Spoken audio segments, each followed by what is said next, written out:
first contact that we had with the charity was about 30 years ago, and it was RTMDC in those days, and it was on it was around the time that we had the diagnosis of Claire's condition, which was Gaucher's disease, and it was the consultant at the Manchester Children's Hospital that gave us the contact details for Leslie Green, and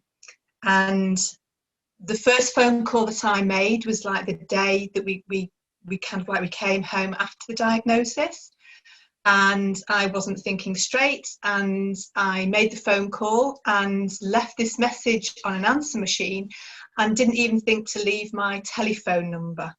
So that must have been a Friday, because I phoned again on the following Monday, and everybody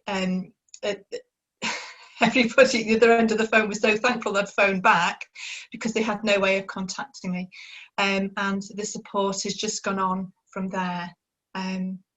Leslie came out to the house a little while after Leslie Green came a little while after Claire had passed away, and it was just such a support, and as I say, it carried on from there.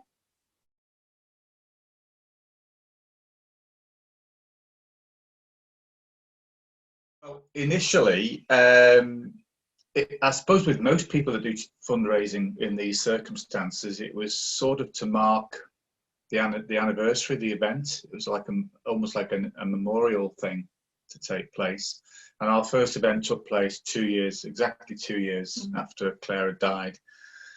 And of course, again, with many people, raising money and raising awareness for an organisation that had helped us out, as Fiona said, from day one, really. So, you know, you're looking to raise money and you're looking to let other people know about the condition and about the research that needs to be done. So that was the sort of second reason.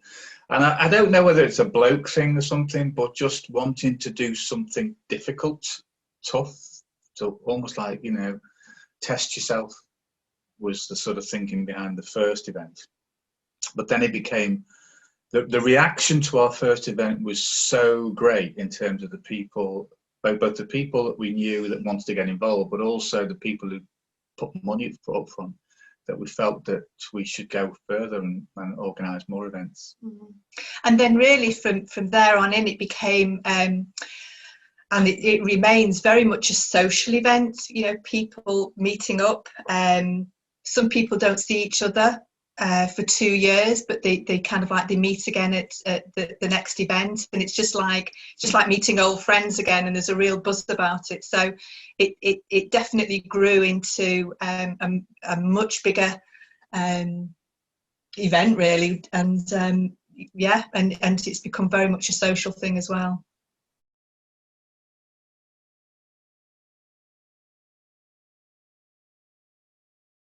Myself and the guy who actually lived next door to us, we cycled from London to Stockport in a weekend. So that was about 225 miles. And we did 160 miles on the first day, starting at Westminster Bridge at 6:30 AM and arriving in a pub in Alderwas in Staffordshire at 9:30 PM, just as it was going dark.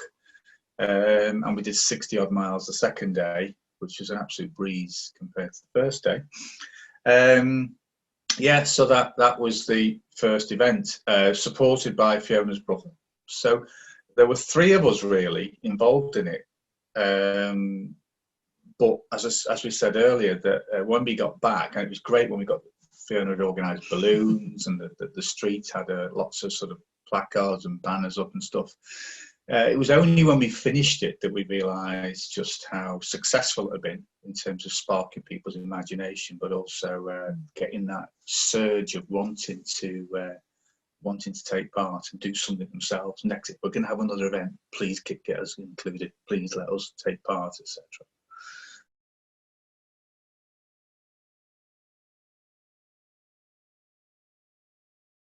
It sounds a bit jargony, it's not, but essentially early on we realised that in order to get lots of people taking part and also to get people to put their hands in their pockets, we had 3 guiding principles. One was there had to be some sort of physical challenge. Secondly, that it had to be inclusive, that, you know, a whole range of different people could get involved. And thirdly, that we thought it shouldn't be a grueling thing, it should be fun.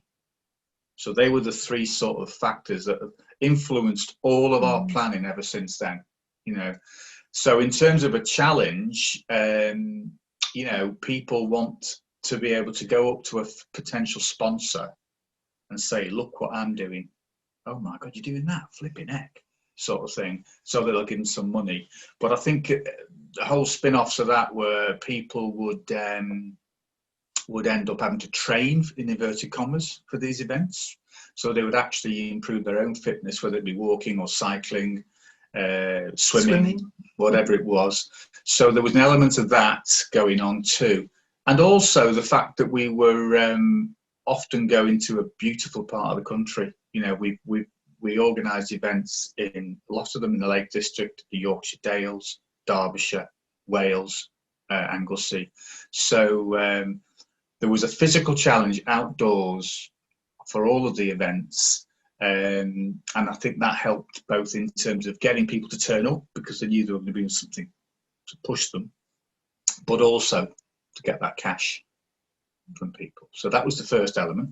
But the inclusivity was important because in the early days, it was the people that were involved tended to have young children, so that, you know, there were families.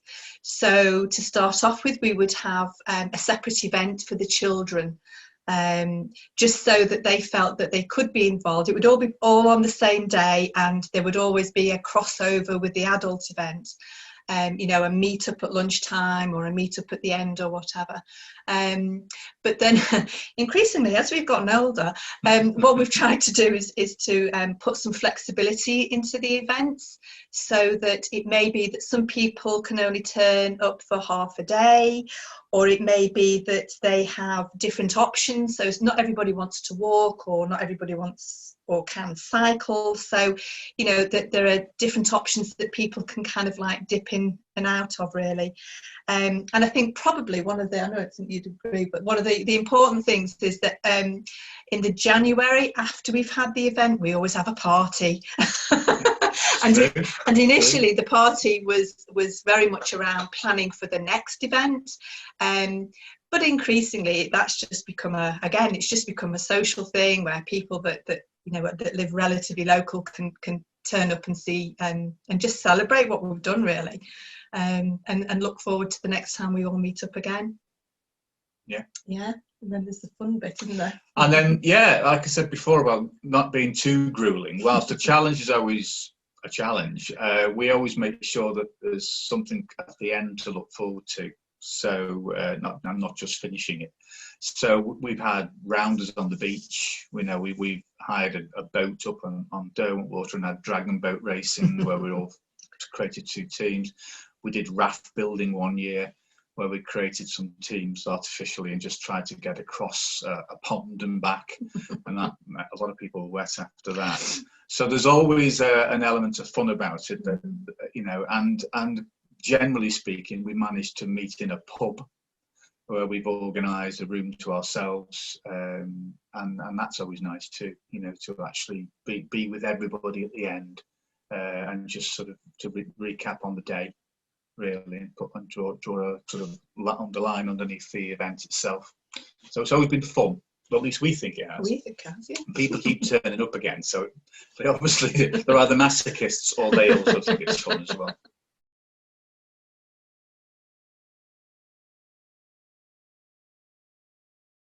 Got the same one in mind, but for different reasons, really. And our second event was called the Wet Walk, and one of the reasons it was memorable because it was far from wet. It was absolutely glorious weather, but it was called the Wet Walk because we had to walk between and swim in 11 lakes in the Lake District over the weekend.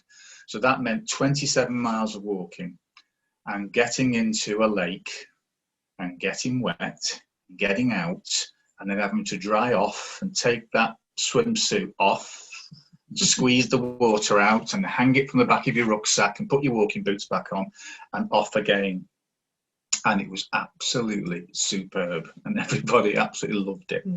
And that I was obviously on the what you would call the adult experience with that, and so it was demanding, but it was fantastic weather, and I think everybody felt that they'd just done something to be proud of, really, in terms of physical activity.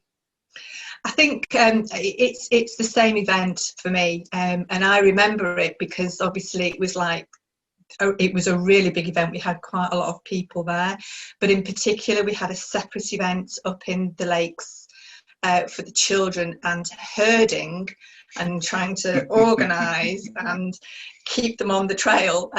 You know, we must have had about 15 children in that group with you know, a parent as well, through the Grisdale Forest Trail. And then, I mean, the key thing was that we actually timed it to perfection, where we met up with the other adults and walked alongside Buttermere, and it was just, it was just a really, really great experience, I think. Yeah, it was a good one. And to go from an event that was basically just two or three people 2 years before, was like, it was almost the other extreme. It was just fantastic. So in that sense, it's very much stuck in our minds, isn't it?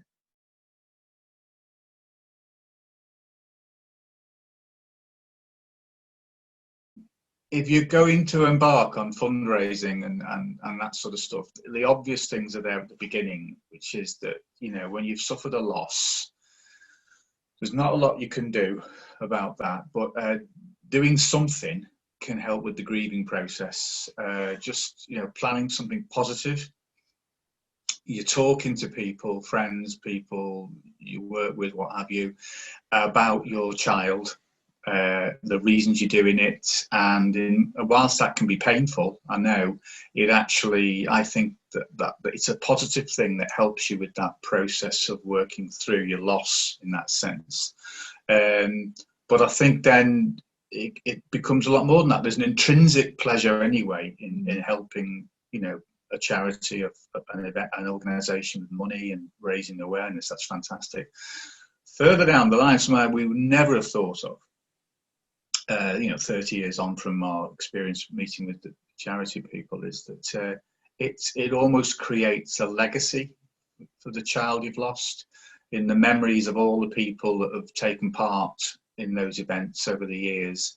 You know, it's not something in marble or in stone. It's just something that, you know, exists in all their heads and all their, you know, their minds and memories. And it's quite a comforting thought to know that. And I think from my point of view, really what it's taught me is that just don't underestimate people's desire to want to support you. And sometimes they can't find words or even what they would consider to be something appropriate. And this, I think, has given people just a kind of like a focus, and from our point of view, how much we've appreciated that ongoing support all these years later.